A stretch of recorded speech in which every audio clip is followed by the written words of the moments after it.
Thank you for joining me tonight. Hello, Kevin. Hello, Jinx. Welcome, everybody. I appreciate you coming. This is an update for a case that means a great deal to me. And, one that I personally experienced, and I have done a show before on it. And want to give some updates and stuff for it in hopes that it will continue on. So let me pull up this carefully.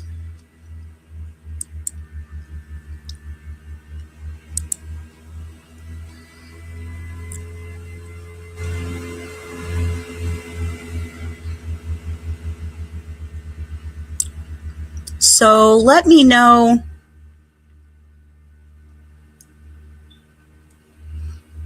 if this looks okay, or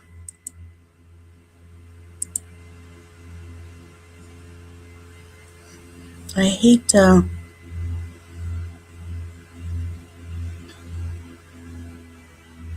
not too much. Maybe if I do it this way.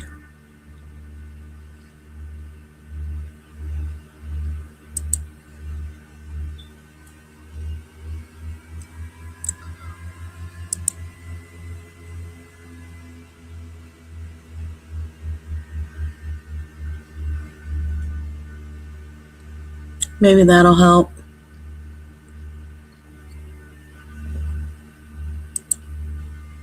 Oh, I could do it that way. Just want to make sure you guys can see the information okay that I show.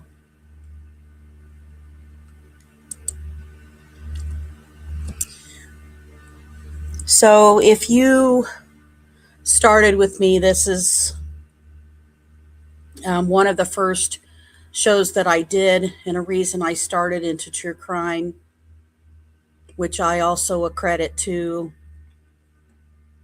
my mom, who passed back in 2019, and she was really the reason that I love true crime. But this was something that her and I had experienced together, and it stayed in my mind. And honestly, when I was working on updates and stuff from this case, which I started to reach out to the family when I did the first show about this, was 4 years ago. I can't even believe it's been that long. And one of the reasons was because there was nothing out there anywhere at all. No one was doing shows. Nobody was sharing her information. Nothing was out there, even as an unsolved murder. And it just really bothered me. And normally I'm going to go through all the slides and the information and stuff, and they won't be technically in chronological. I was trying to update from the information I have shared with you about this case before, and also because I know my memory of different things that happen at different times are just going to kind of come out randomly also to share with you, and emotions about this case. So forgive me for that. But I want to make sure that there was an update, and I wanted to make sure that this case, regardless of how long I can still cover it, that it will go on to try to be answered. And talking to her sister and the family, This is a 44-year-old case. In October of this year, it'll be 45 years old. And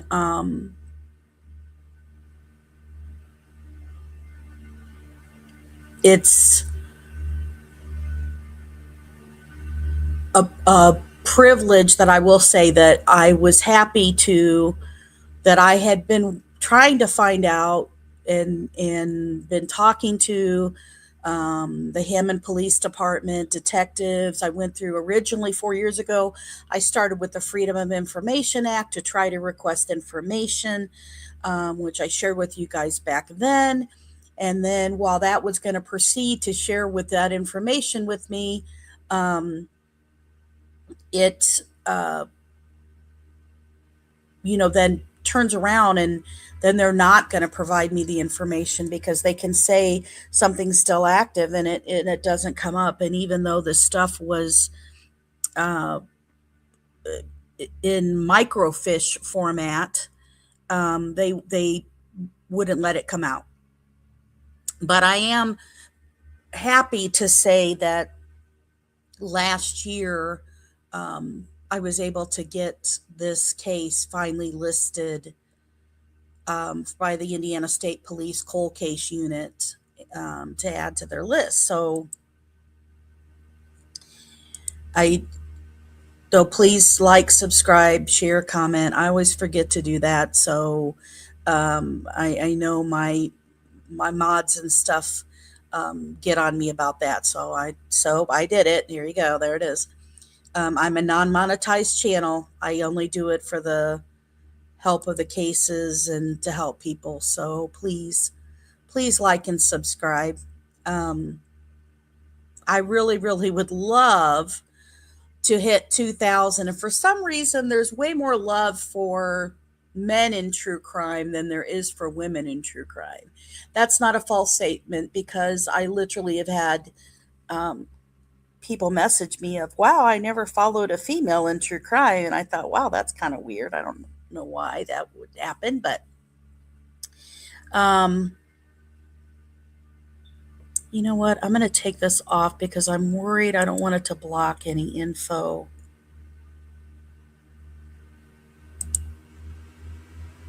Hopefully that helps.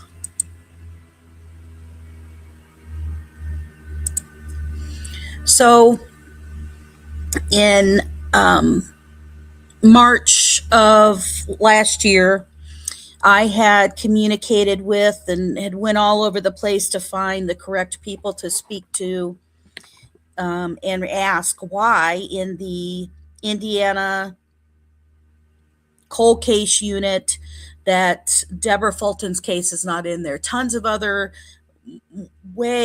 some older cases and even and newer cases are all seem to be listed and not hers. And I contacted them and shared the information, and I wanted to see why. So this is my email, as you can see, was dated March 21st of when I first reached out to it. And then I waited and waited, and after the response that said the gentleman was going to look into it further, the officer, and I was thrilled to find out that they wanted more information after I did the follow-up and said, can you provide more details and stuff for her? This was Captain Smith, who was actually out of Fort Wayne, does the Indiana cold case unit. He also does work with the Internet Crimes Against Children. And after that, on September 24th of 2025, I received a confirmation email back from Captain Smith, as you can see here, sharing with me the link to go to now the listed. I am thrilled that now if you Google Debra's case, Debra Fulton, you will see it. It pulls up in Google, it shows. And also, just to let you know, I also put Debbie because that's how her family called her and referred to her, but her official name's thing. But I was so thrilled and excited about this that it finally got listed.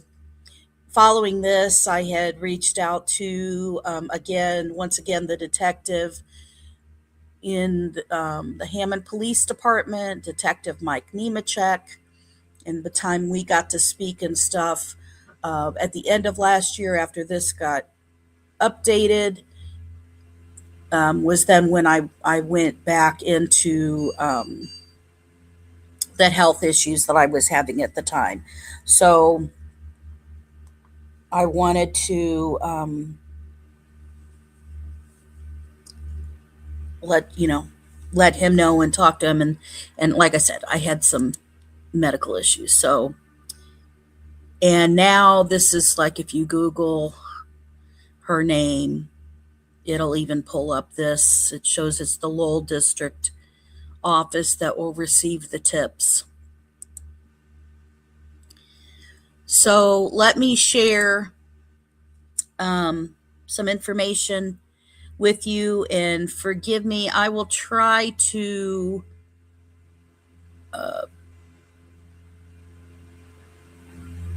keep checking on messages and stuff like that as I go through this, especially with video, it's hard for me to show. So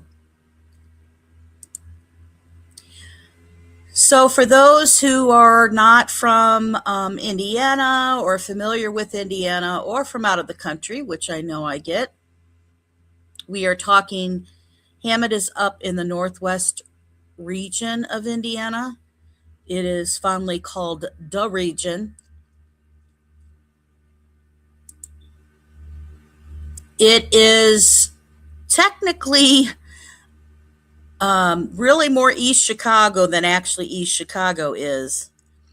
And that is because it is right on the border of the state line. So you can see, you just go, a few minutes and now you're in Illinois instead of Indiana. And then, Chicago's up here. But very close. So the population of Hammond back in 81 was 84,000. And it had started going down because a lot of people who got employed there, a lot of steel mill workers, blue collar, community workers, and a lot of them would commute also, into Gary, into Chicago, just because of the short transportation, easy access, right? So to help any of you who may or may not be familiar with Hammond or what it's like, I thought I would show you something that best represents it, that you may have watched during the holidays or maybe even seen before.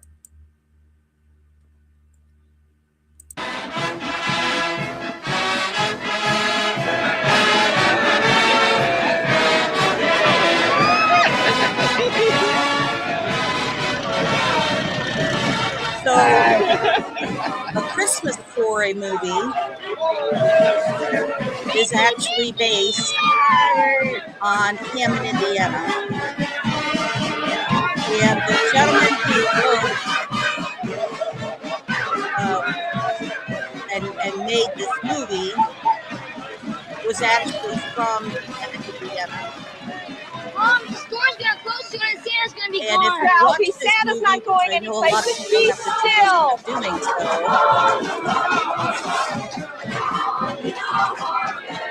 This is what that movie is based on. So the writer of the movie who did the movie grew up in Hammond. And you may be like, well, wait a minute. The movie says they're in Holman, Indiana. Well, Holman, Indiana is a major street in Hammond. And so he made uh, up the town of Holman, Indiana, based on the major street inside there. So if you've ever watched this movie, Hammond was always known for having parades and Christmas parades and all kinds of stuff like that, and as the blue collar community. So if you have ever watched that movie, without you knowing or not, you've watched a movie about Hammond. So Hammond is so much more associated with Chicago news. That's what stations and stuff they get. That corner of it is also isn't on the same time zone as the rest of Indiana. It goes with the time zone with Chicago. So it would be on Central Time Zone, although that the rest of the state, except for Evansville, don't ask me to explain that shit to you because you'll never you'll never get it. Because we don't either.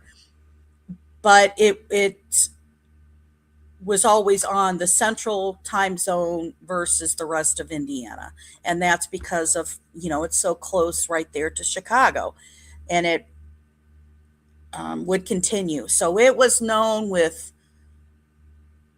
the Bears, the Bulls, and beer. Although, ironically, any sports fans out there, yes, I saw your comment, Jinx. It is true. The Bears, Chicago Bears, are looking to move to Hammond, Indiana. And I won't even get to that. That could be a whole different show, what my thoughts are on that. So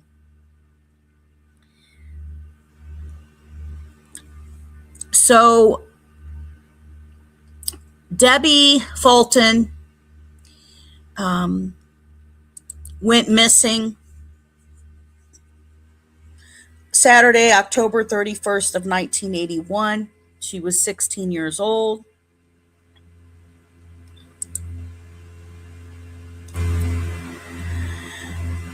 And on the night that she went missing, on that day, earlier in that day, Debbie had been arguing with her boyfriend, according to her mother, Verna Hoosier.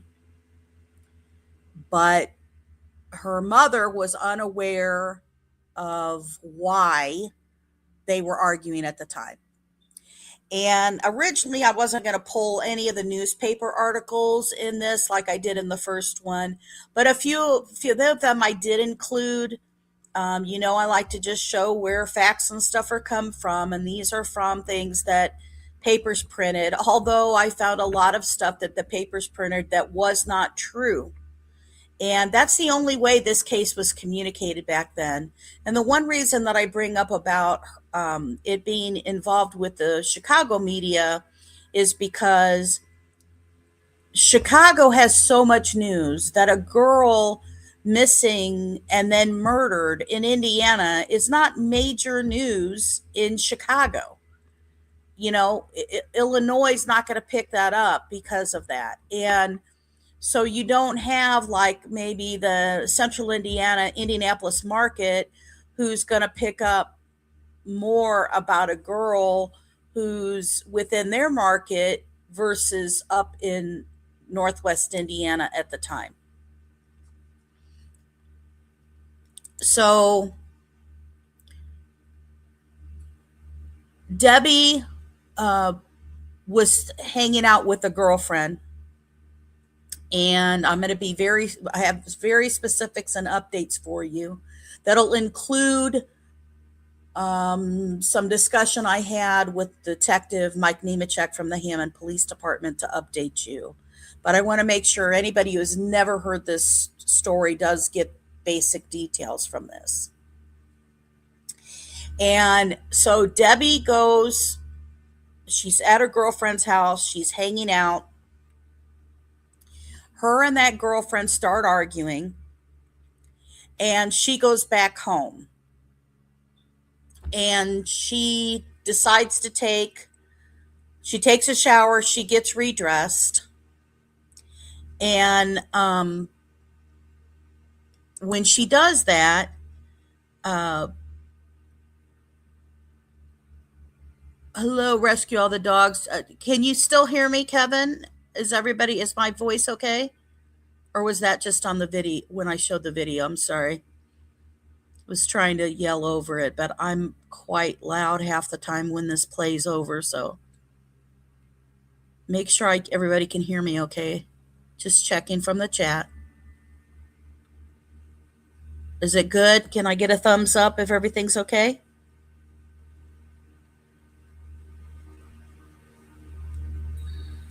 Thank you. So she goes home, she takes a shower, changes her clothes and stuff. Debbie asks her mom, Verna, for some money to go to the skating ring, which is the roller dome, popular place to hang out.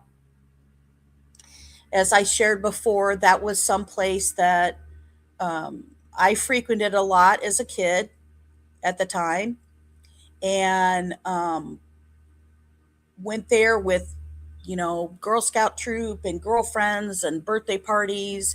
And my younger sister also went there, even though she was, way younger. She would go to there also. And that's kind of what made this a little bit more scary for me at the time. But so after she gets money from her mom, Verna asked Debbie if she wants a ride there because she would usually take her there. And Debbie was like, no. And her mom just figured she needed to kind of blow off steam or whatever. Now, this is near Chicago. It's Halloween night. It is cold. It's about in the 40s. That's not unusual for there. And a little bit of spitting rain that happens. But Debbie decides to go take off and walk. But they also comment, this is the Schweiss's name is her sister Teresa's married name, but they have two family acquaintances who went out to catch up with her, but later returned that they didn't see her, right? They said they didn't see her. And the purpose of this was to go take her to the ring. Now, in my November discussion with Mike Nemechek, Detective Mike Nemechek from the Hammond Police Department, who has had the case for the last decade plus, I inquired about the argument that she had with her friend that night. And these are just clips of that discussion, because information we discussed, I can't share all of what we talked about. Okay. And was it true that she had an argument also with her girlfriend, Maria Gomez, or was that just not relevant to anything? Not relevant. Okay.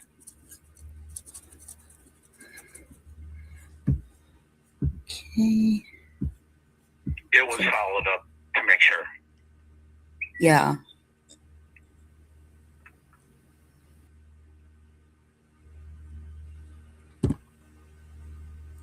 So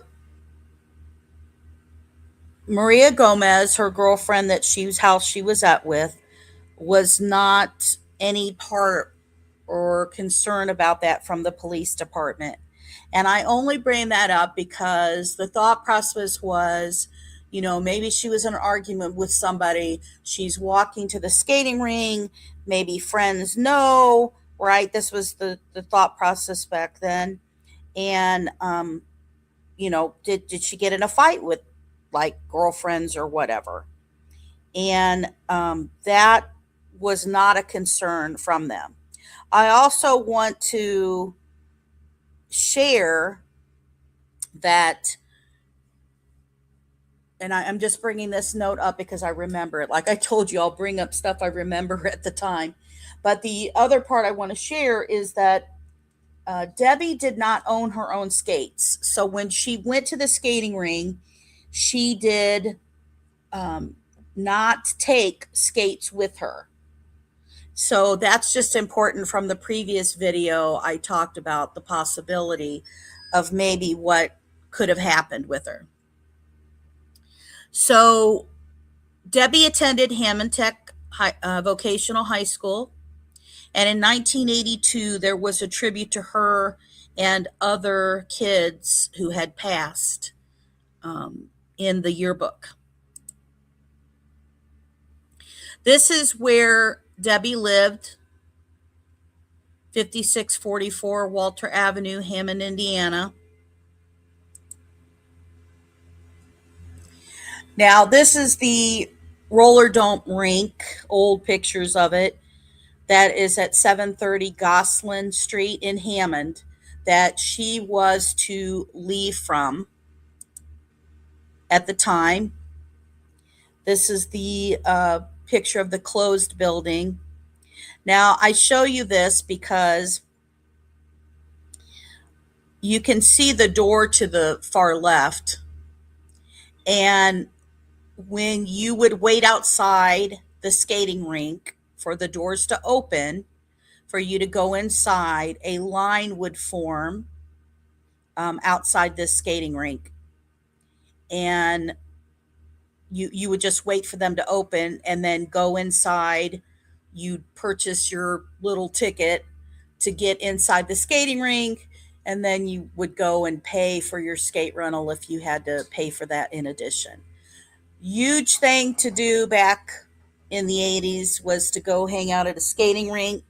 Now, I was much, much younger than Debra, but, this was just a place to hang out and go do stuff. Now, I want to show this video, but what I'm going to do is I have to show it a different way because it won't pop in the presentation I'm showing you. So I'm going to have to show it as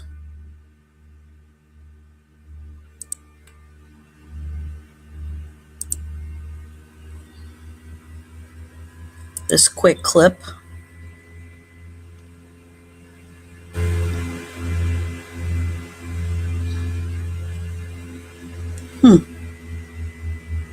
That's weird.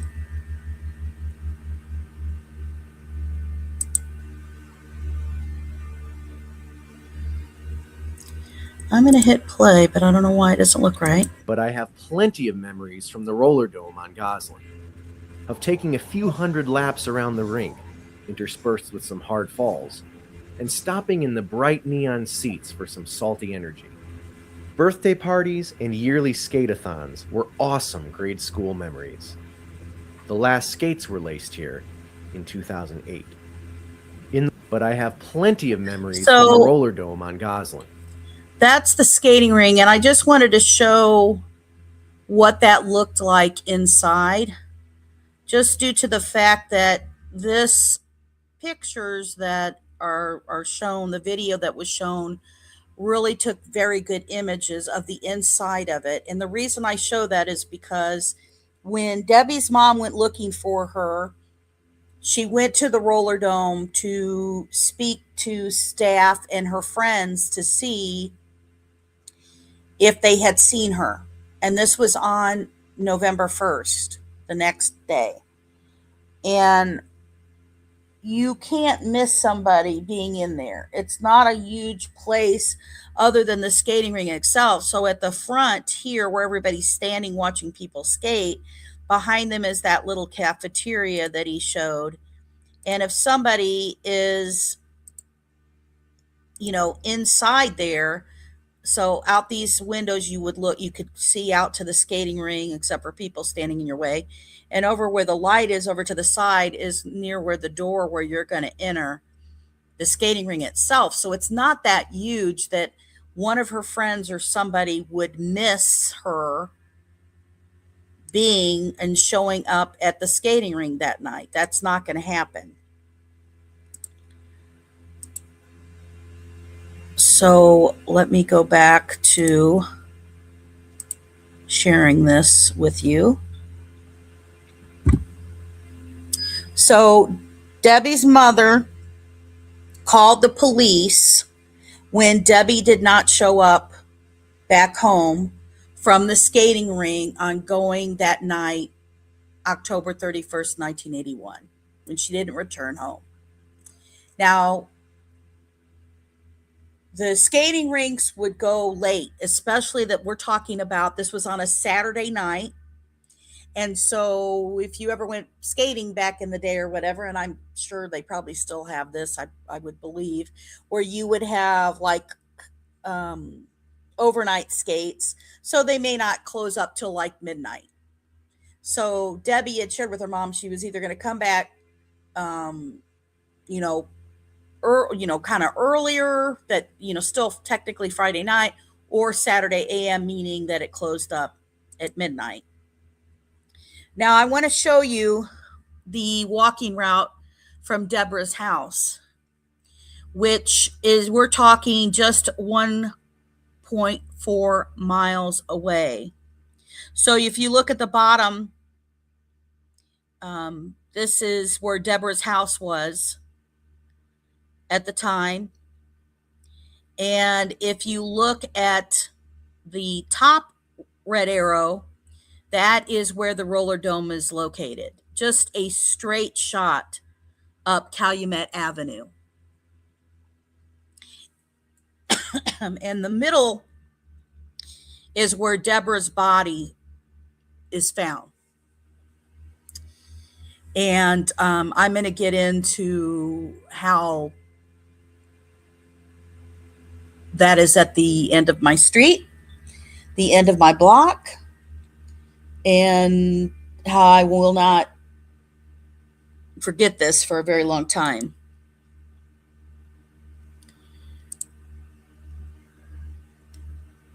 So here's Debra Fulton's house.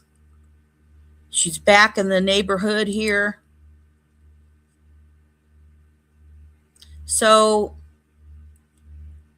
she was last seen, according to an eyewitness, arguing with somebody, a male,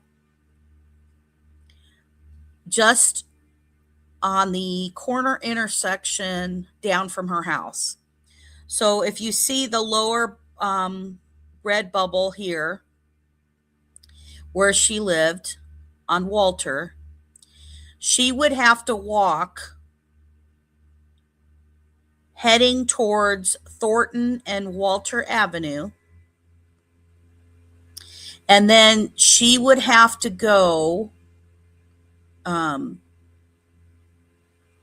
the right to go to the block to head towards Calumet Avenue. So this intersection here, though, she would have to go through. So at this point, somebody had seen her arguing with someone. And I'm going to get into some more details and stuff that we just didn't have before to really share with you. This is what that corner looks like, Thornton and Walter Avenue. Pretty wide open, pretty easy to see, if somebody's standing on the corner arguing with somebody. Now, the staff at the roller dome and Debbie's friends said she never got to the skating ring that night. on October 31st of 1981.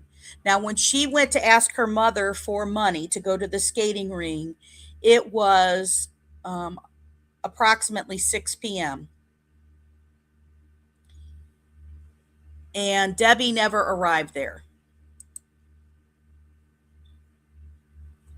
Now, something I want to point out, and the shit's going to piss you off, is that Debbie had run away when she was 15. And, she was running away then because she wanted to date people and all this kind of stuff. And her mom was having trouble with her at the time about all of that. Her mom wouldn't let her date. So she would go take off or whatever. But Debbie would always return. And I bring this out because I'm going to show you some shit that really pisses me off. Of the limited media and communications that there was about Debbie, people were sharing stuff that just wasn't true, was wrong, and I think contributed to why this case is a cold case that hasn't been solved for so long. But the thing I want to point out is she did not run away on October 31st of 1981.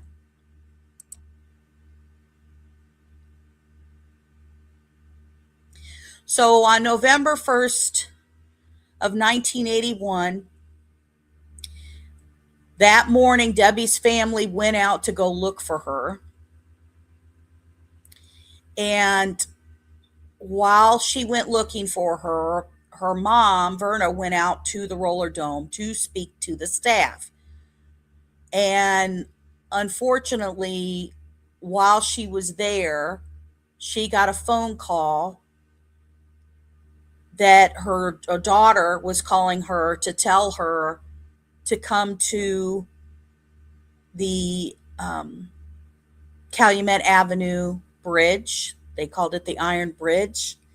And it was near Spohn Middle School. So her body was found, right there where Spohn Middle School is, right on the bank of the Calumet River. And she didn't know why she was heading over there because her daughter didn't tell her why. But it was because that afternoon at 1 o'clock, there was a boy who was playing along the bank and underneath the bridge, and he found Debbie's body on that bank. And, one thing I'll share that's, I never thought about this until maybe a couple months ago while I was trying to get this all ready and stuff to do. I did not think about that this reminds me, and I'm serious, these didn't even cross my mind, it reminds me of Delphi. And maybe,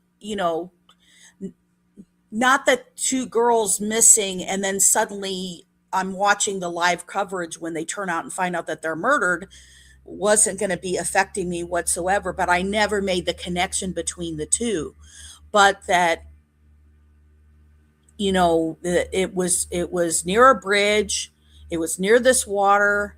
I just never made a possible connection with that, but it did. So the coroner classified it as a homicide. She had been beaten. She had multiple bruises and scrapes, a skull fracture from a blunt object. She was fully clothed. And she was, the bridge we're talking about, I'm going to show you pictures of it, is just north of Michigan Avenue in Hammond. Now, she had blood on her face when they first discovered her. And, at the first, when they were saying this in the news, that they appeared to rule out an accident. There was some rumors that came out that people were trying to say, well, maybe she got hit on the bridge. My first video shows you that's not possible. The way this bridge is, the bridge is solid, and on the sides, you don't walk close to the traffic at all because the bridge comes down and the walkways are on the sides of this bridge. You can't get close to it. There's no way that a car can crash into that iron bridge and hit somebody and then knock them off the bridge, because there were people going, well, maybe it was just a accidental hit and run and she flew off the bridge. That was not it. And her cause of death was a fractured skull, and it was classified as a homicide. So I'm showing you and I'm going to show you much closer up. So here is where the bridge was, Calumet Avenue's bridge, iron bridge, and her straight walk from where her house is, as you can see that lower red bubble, to the upper bubble of, it's basically kind of in between the roller dome, although not even that far from her, right? And this shows directly from her home to the bridge.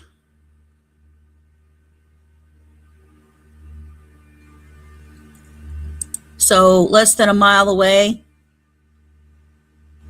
This is showing just kind of a different direction from that. So over here on the far right, you got Debbie's house. You have the intersection that was last seen, that somebody saw that. Sorry. Hold on, I've got a battery issue thing going on here. Forgive me. And Debra, that's the intersection that last somebody said that they saw a man arguing with her. So she would have had to walk across that way, that intersection, walks across. She'd walk over to Calumet Avenue. Then she'd walk down Calumet Avenue right over to where that bridge is. So, sorry, I'm trying to make sure this doesn't go crazy on me here. Now, if you see where I have Spohn Middle School marked and where her body is found on the bridge, so it's not on this side of the bridge, it's on the other side of the bridge, right? So when we look, right? Then you got Calumet River. So you see this other red long line that's pointing above. Well, this line, that's my street that I lived on as a kid. And the reason I'm pointing this out, my family owned property, and the river, Calumet River, was, right behind us. And the day her body was found, me and my mother were leaving the neighborhood. We were leaving our house. And honestly, I have no idea where we were going. I don't remember where we were headed to, but we're crossing while the police had found her body. So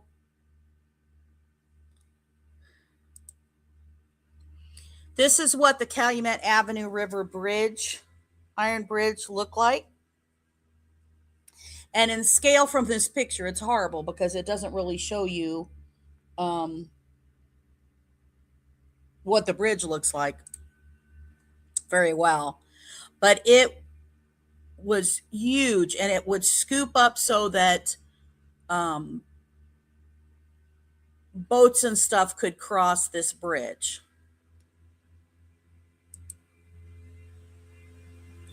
Now, this is a picture of some runners, some high schoolers who are running with the iron bridge behind them.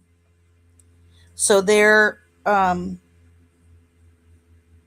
just north of, they're past away from her house, but you can see that there's a sidewalk and stuff right there. Now, to the right of them, which you can't see, to the right of them is Spohn Middle School. So you see that car over to the left, that would have been the direction me and my mother were traveling, passing when she was found on the bridge. Now, I'm going to show this little clip. I'm going to let the beginning part of this clip show it. Extremely old. This is before when Spohn Middle School was ever built, but it has a really quick clip of crossing over that bridge and I only use it to show you that, one, how large the bridge was. It took a while to pass through, and I'll show you the roads and stuff on it a little bit better. Let me show you this here real quick. Thanks for joining the show again here at WTV Productions. We have some in-depth neighborhood footage of the 60s, like Calumet Avenue and 150th Street. This is before Spohn School was built there on Calumet Avenue. You'll remember all these fun times. If not, ask your parents home and take Calumet Avenue south on Calumet, near Michigan and Calumet. This is before the bridge was built there. Over those tracks, Indiana Harbor. So you saw it heading south, so it's heading the other way, and the first block that you hit at all on the left-hand side was the street that I grew up on. So this is a current view of what it looks like. The bridge is no longer there. The iron bridge was taken down. But it gives you a better look at the area. So right here, I don't know if you can see my mouse. Right here, this is the street I grew up on. So it goes next to, where this building here, and you go down this street. So that afternoon, we had come out and we headed north to go over the bridge. So do you see the change in the ground here, where that's where the bridge started? And then you'll see the ground change over here. So this was like the start of the bridge and the end of the bridge of all of that they replaced. And if you're crossing the bridge, which we were, so we're heading north. The video I showed you was heading south. If we're heading north, so on the west side is where Spohn Middle School was located. And on the left side is where her body was on the bank. There were a bunch of police cars and other cars that at the time as a kid, I didn't know what they were. I'm sure the coroner and stuff like that, but that they had got the phone call and they were moving her body. And somehow we knew that there was a girl missing. Technically, we only lived, although on the east side of Calumet Avenue, we knew that a girl was missing. And I'm sure that it was because in the community, it was all going around and people were sharing that there's a girl missing. So when you see that on that west side of the bank, that she was down far on the bank, again, completely dressed. It's completely pitch dark there. There was never any lights or anything right in there or around there. There's not lights along that bridge at all. So and the bridge itself, they used to call it the smoking bridge. And the reason is because a lot of teenagers and stuff used to go and smoke on the bridge, right? So they would go hang out and stuff from it. And the middle schoolers, obviously. So this is a closer look. Now this is, all grown out more, where it has, more trees and stuff like that. And this is the backside of Spone Middle School. So you would have to know that you would have to go farther up to Spone, turn up. There's a drive farther up north that you have to take in order to get back there to Spone Middle School. And then take the drive to be able to get back to this part of Spone Middle School. You can't just turn in left. There's no turn here at all to get back there. And as I showed you that picture with the joggers, there was a fence up to block off that middle school. So right here where you see the change in the cement, that's where the bridge and stuff ended. So when me and my mom drove over the bridge, we see all of these police cars and stuff like that. And we see them with, I can't think, with a, it's not a hospital bed, but you know what I'm talking about. That they're have, like fire truck and stuff out there with that, all kinds of stuff that was out there. And to know, I remember my mom saying something about, about them if they found the girl. And later finding out that a girl was dead there was just so traumatic for me at the time, right? It was just horrible to imagine that at my age. And also thinking about that at the time, I'm thinking she went skating where we go skating and stuff, and to be, frightened of that. Now there's two family acquaintances, like I showed you in that one article, it was shared that went to catch up with Debbie. So right after Debbie left, they went to go take off because, the weather wasn't too hot. She didn't want to ride from her mom. And they went to go take off to go find her. Probably, I'm assuming, right, their purpose was to go ahead and drive her to the skating ring.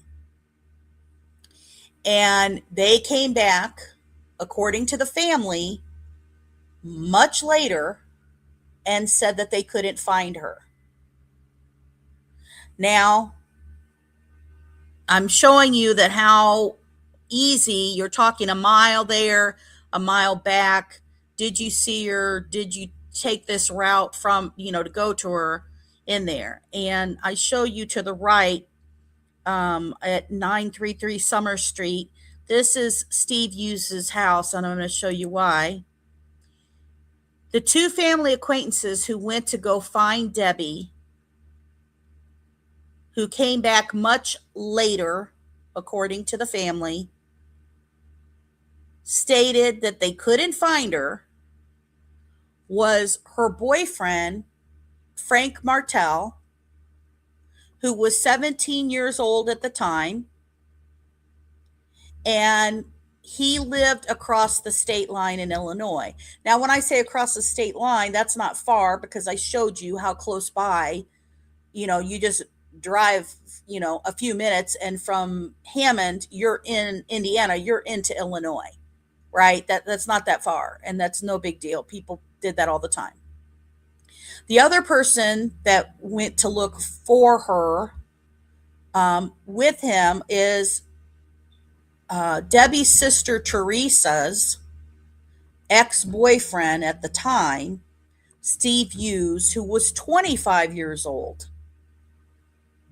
and lived in Hammond.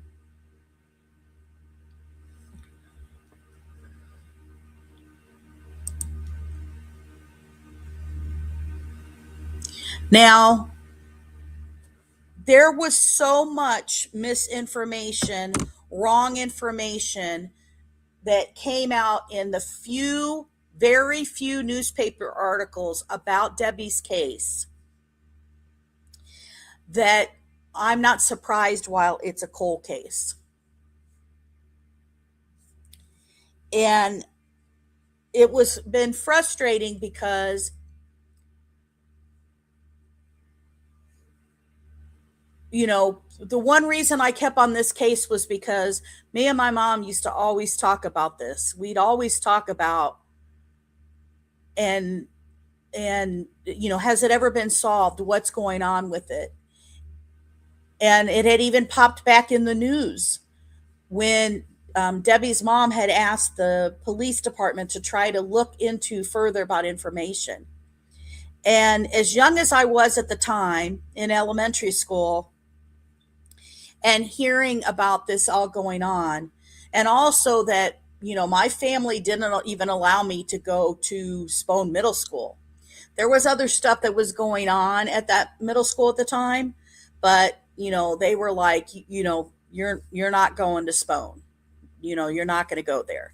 And, we ended up later moving away anyway, but this case just stuck with me. And the two cases that stuck with me at the time, because, we didn't have the internet. We didn't have social media. There was a lot of stuff that there wasn't available like there is now. And this case stuck in my head because in 1981 we had this and the Walsh case with Adam Walsh's case, who was the kidnapped boy from Hollywood, Florida, who, started the whole National Center for Missing and Exploited Children, started all the whole, milk carton search for stuff when none of that was happening before, and alerts didn't go out and things didn't go out at the time. And Debbie's case and that case really put an unsettling feeling in me as a kid that made you scared. And, after my mom passed away and going into talking about the Delphi case so much, that this was going to be one that I had to do, which I did start 4 years ago, about covering this case because nobody was covering it. Nobody, like I said, the Chicago market isn't picking that up. And so you can only rely on certain things that came out from detectives at the time. And the original detectives, Detective Townsell and Detective Radicek, who were the two initial detectives handling the case at the time, and I'll tell you what their family thought about this.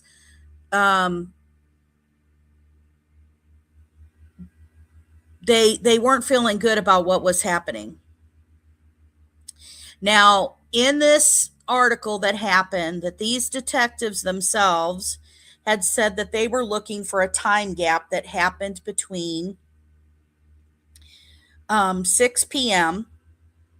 and 8 p.m. And they're saying that between those times, somebody should have seen Debbie because she was supposed to be outside near her house, allegedly. Okay.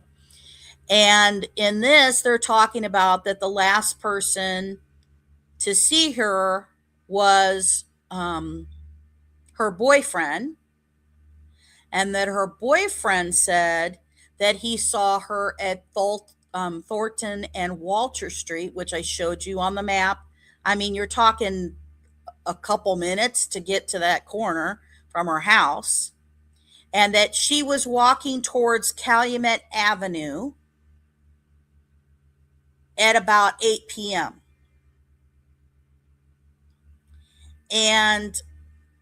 But nobody else saw her between 6 and 8 p.m. Okay? So this would have been when she got to Calumet Avenue, right before she would have crossed the bridge. You can see the change in the pavement there. Over there where the cars are to the far right, my street came out from this. This shows driving over the bridge at the time. And you can see as you're slowly passing, looking to the left-hand side, looking to the west of that. So here's where you can see Spohn Middle School, and right there where the bushes and stuff and all that's really grown. So that was down. So this was the part where the pavement went back to normal, and we could see all of the vehicles and stuff parked there. And then you can see, again, this is how all the vehicles and stuff were parked right near Spohn Middle School, right along that. Now, there was updates that after her mother tried to request info to try to be updated and for them to try to look into the case and stuff more. And this was the upsetting thing that they told the officers the detectives at the time who initially got the case told the sisters, the police told me one time we might solve the case if the killer came after my other sister or me. Otherwise, it would not be solved. What the hell? Even them at the time thought, what is this supposed to mean? Now, this is Debra's death certificate. And it tells you that she was found on the riverbank. It tells you the cause of death is the skull fracture due to a blunt force object. It's a beating. It's a homicide.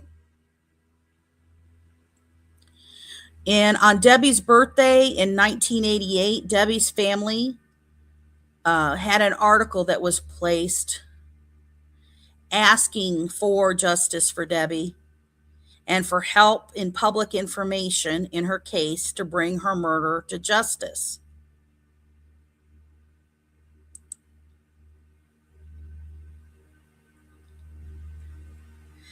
Now, November 20th, they make a little piece in this article, little bitty. This is the year, November of 1989. This is after the family come out and ask for help, right?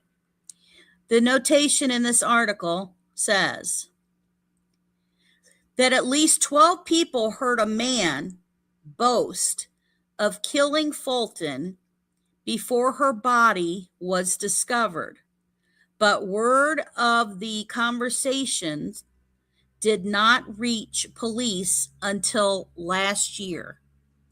So after the family comes out asking for help in 1988,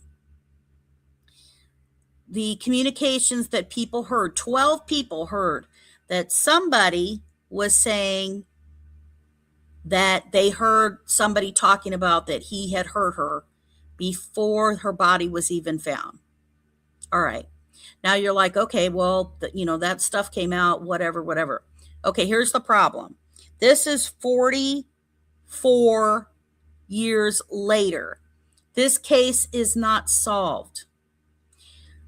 Her mother is 90 years old, in poor health. Her sister, her older sister, is in poor health. They've lost family members. And when you talk 44 years later, there are people who would have come forward back then who they need and we need to come forward now, because there are people who die, there are people who pass away, and there are people who are no longer available. And they need those people to come forward and share what you know and heard, even if it's rumor, again, with authorities. And just like I shared, that now it's the Indiana State Police Cold Case Unit who would take this information, which along the bottom of the screen, although I don't know why it cuts it off in that way, but you'll see, and I'll show at the ending of this, where you can call or email. And this is where I pulled that. Just that little clip from that article. 12 people heard somebody boast, but didn't come forward till 88. Now, if anybody knows anything from true crime on any case that you follow, and for God's sakes, you know Delphi, wrong information hurts a case. And before a case can go to trial or even get information, people think a case may have been solved because they haven't heard about it. If you lived in Hammond and knew about this case, then you may not even know this never got solved. You're not seeing it on the news because you watch Chicago news and they're not covering it. You're not reading it in the newspaper because they really covered it a couple of times when it first happened. And then they told this kind of stuff that I'm going to show you that's going to piss you off. But also that, the other times were just updates that, oh, the family did this or the police are asking this. And then that's it. You either caught that article or you didn't. And this is it. So wrong information. Bill to aid runaways likely to get panel okay. This is a paper, right, that is sitting here talking about Debra Fulton was one of the key reasons for the proposed law, that she was found in the Grand Calumet River and she was described as habitual runaway. Debbie did not run away October 31st of 1981. She did run away. Why are we blaming the victim? She did not run away. Look at this huge article that is done in 1982 when her murder's still not solved. Just months after she's gone, and they list this whole thing in here about this is why the bill's in here. This is why this is going there. Here's another one. Again, this is November of 81. Okay? Also to be determined if the girl died under the Calumet Avenue Bridge where her body was found Sunday afternoon. Further tests are expected to reveal if she was killed elsewhere and her body dumped under the bridge. I do ask Detective Nemechek about this, and you'll hear that. The source was asked not to be identified, whoever said this, right? Meanwhile, Hammond detectives continued trying to retrace Debra's steps from the last time she was seen alive, about 10:30 Friday. She wasn't gone Friday. She was gone Saturday. Halloween night was Saturday, October 31st, not Friday.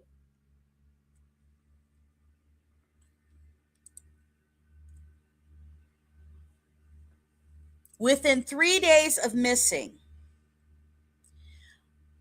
they're blaming her. I want you to look at how big this article is on November 4th. Debra's body was found Sunday in the Grand Calumet River beneath Calumet Avenue Bridge. Debra's skull had been fractured by a blow to the head. whether Debra was again repeating an upsetting pattern of her life, amply verified to police and juvenile court records that of a habitual runaway remains unanswered. How is it unanswered? She didn't run away. They go through this whole thing talking about the courts, talking about,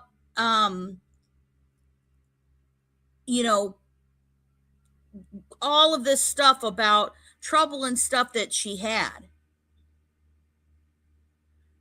When, yes, she had run away, but her mother, there was nothing going on that night. She did not get reported as a runaway. She got reported as missing when they called the police. And because she had run away before, one, it was automatically assumed that, and then her body is found. So, don't we still see this pattern of some authorities, not all law enforcement, because they're much wiser, especially because of what we have going on with people, that runaways or any thought of somebody running away is not taken as urgent. I mean, look at the Haley Busby case in Fishers, Indiana. Look at the girl missing in Ohio. Although there's tons missing in Ohio. I don't know if you're watching this, but the girl missing in Ohio, I'm fixing to do a thing on. We've got the same thing going on. It is like a repeat.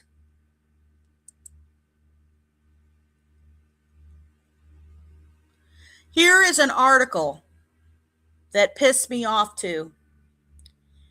Again, wrong information, blaming the victim. Teen girl still could be alive.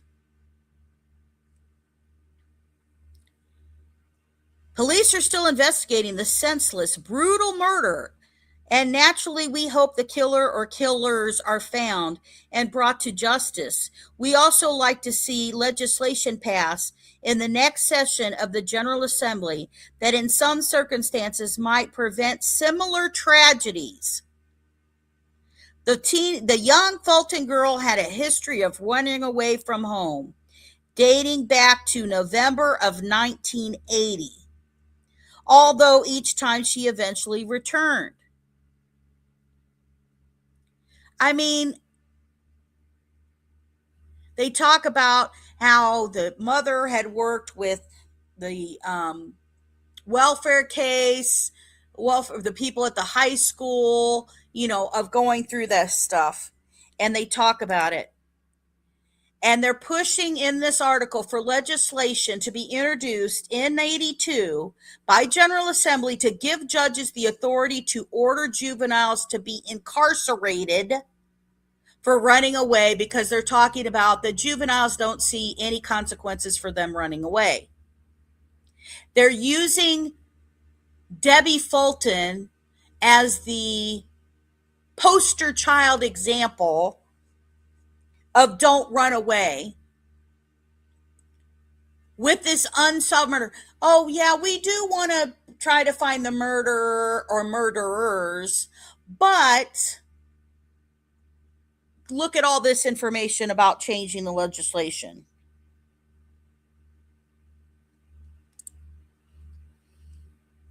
This was a post in 2019 from Debbie's sister, Teresa Fulton, asking for help. And Teresa has been fighting for her sister for so long.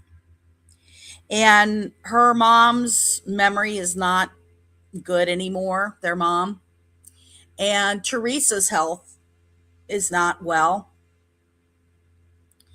And she shares about her sister was brutally murdered in 81 on Halloween night, left in the Little Calumet River, north of Michigan.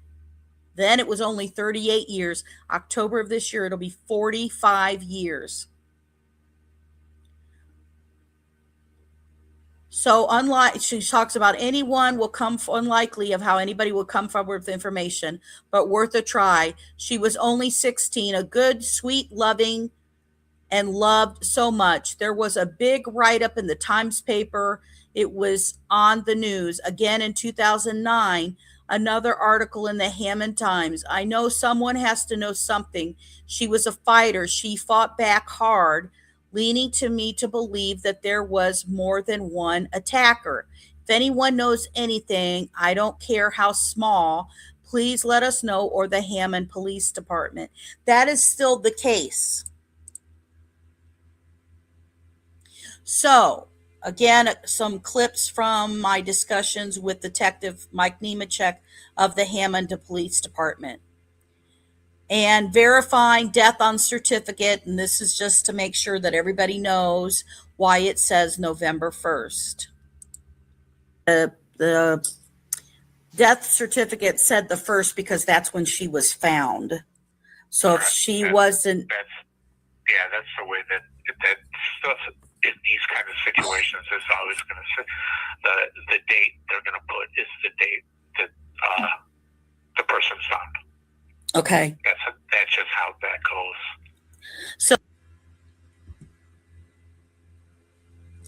So at the time, not knowing a lot of information and my assumptions and stuff at the time of thinking about, okay, she never got to the skating ring. Did this happen?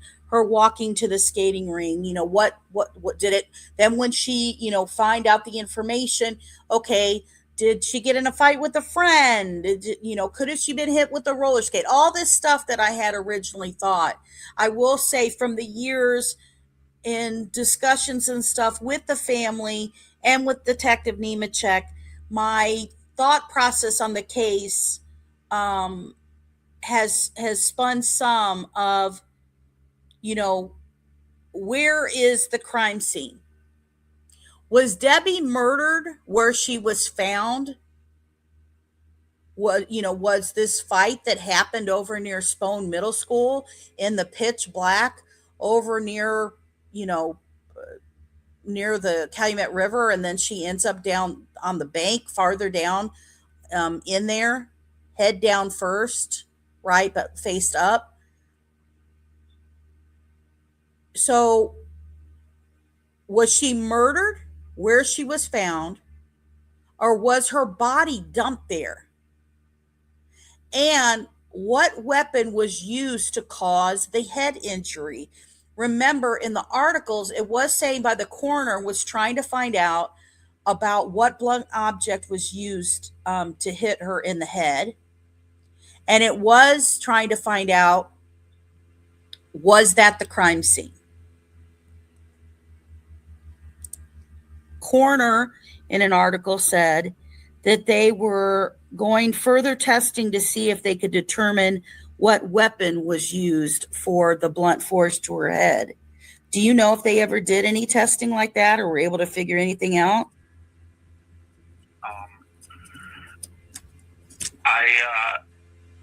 I can tell you when I was assigned the case, because forensic science has changed significantly since 1981, that more steps were taken to follow up with what you're asking me, but the details of that I can't get into. Okay. Let's see. It also mentioned about whether they were going to try to determine if she died under the Calumet Avenue Bridge or was the body moved, like it happened someplace else and then moved someplace else. Is that something you can indicate either way? I cannot indicate to you either way. All right, sure, I understand. So looking at it, you have to look at the case differently at least for myself, that her body, the murder, this fight, didn't necessarily happen right there in the middle of the night. We know the last time she's seen by her mom is at 6 p.m. when she's getting money from her, and then she takes off to start to walk to the roller dome. We know that the two acquaintances, her boyfriend at the time and her sister's ex-boyfriend, go to try to look for her. They return later, much later, stating that they didn't see her. Right? Supposedly going from the house to driving to the roller dome, looking for her on the way there, and they don't see her. We know that somebody states that they see a male arguing with Debbie in the very first intersection she's going to encounter at Thornton and Walter, which is where she has to walk to in order to start to head east towards Calumet Avenue, right?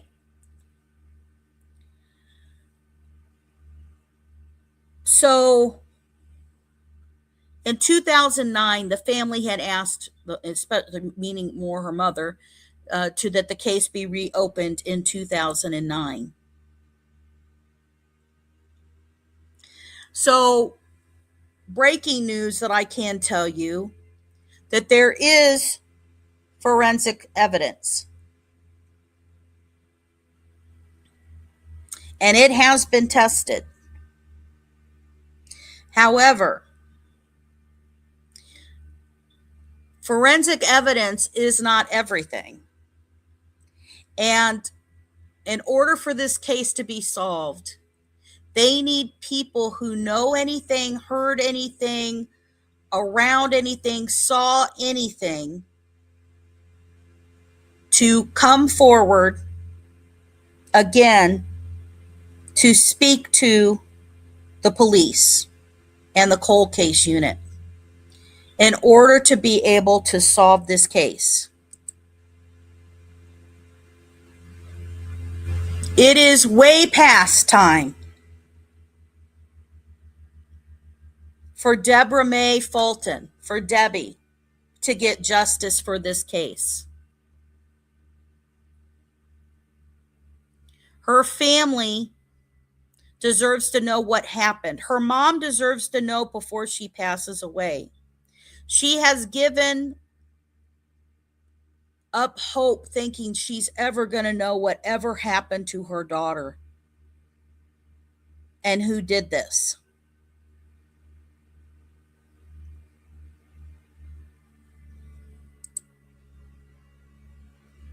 So if you have any information regarding the case, please contact the Hammond Police Department Detective Bureau, 219-852-2906, Detective Mike Nemechek. Or now, I would ask that you contact the Indiana State Police Cold Case Unit. This is what her info looks like. That I provided to their unit. Even if you spoke to someone before Hammond, in order to solve the cold case of Debra Mae Fulton, anybody with any information who saw anything, who heard anything, who heard a rumor, who knows anything whatsoever in regards to Debra Mae Fulton, murdered October 31st of 1981 in Hammond, Indiana, is to contact the Indiana State Police Cold Case Unit at 1-800 453-4756 or email them at ispcoldcase@isp.in.gov. Her family has waited a very long time. It has been 44 years. I'm hoping in my life to see that this case gets justice, but they still need to speak to anybody who knows anything. If you lived in Hammond, Indiana in 1981, or know anybody who lived in Hammond, Indiana in 1981, please share this video. Please share this information. This case can be solved with public information, with people talking and coming forward and telling what they know or they heard. Many people are gone now. Many people may not even live in Hammond anymore. But if you know of anybody who know and heard about this case, please share that information.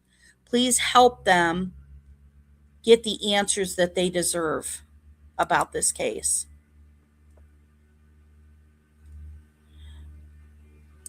I can't thank you all enough for being here and helping share information about this case. It meant a great deal to me and my mom. And I know that me and her would still be talking about this case if she was still here. I know she would have been happy that I started a true crime to try to get answers for her family and talking to her family and trying to help them as best I can. And this is why I do a true crime show. It is to get out cases that do not get coverage. I'm thrilled that I was able to get the Indiana State Police Cold Case Unit to add her case there. I am thrilled that more people will know about it and see it. But I definitely want to get the word out now. It is about people reaching back out from Hammond to share what they know so that this case can be solved. We never know what we don't know. And we can't have the full answers of who possibly did it without all of the details. Otherwise, the misinformation about trying to blame a victim of that she ran away when she didn't, when trying to blame a victim for whatever behavior somebody has, you're going to try to justify that a 16-year-old girl was brutally murdered. She was beaten. She had scratches and stuff and skin off of her hands and her legs. And her face was bloody and beaten and then hit in the head with a skull fracture that killed her. And regardless of what any child does, you can't justify that she was murdered. And the reason it wasn't solved is because it does not have the coverage that it needed. It wasn't picked up in the market because of how it's situated. And it just never got its coverage. And I especially emphasized that when I was like, how can you get tips if it's not on the cold case unit? People don't know it wasn't solved. There could be people living in Hammond who do not know that this case was never solved. So the thought that I always worried about was that Debbie was heading to a skating ring can be mute and a red herring. That could have been her plan, but that's not what happened. Whether she kind of took off walking to go there, did she even get as far as the bridge? Or did somebody take her before she even got there? Why has nobody seen her between the hours of 6 and 8 o'clock when supposedly she's not seen till 8 p.m., according to her boyfriend at the time?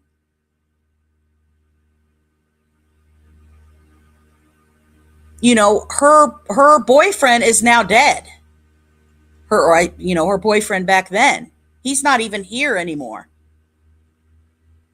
But there are still people who know. Was this done alone? Why did she have to fight so hard of somebody who is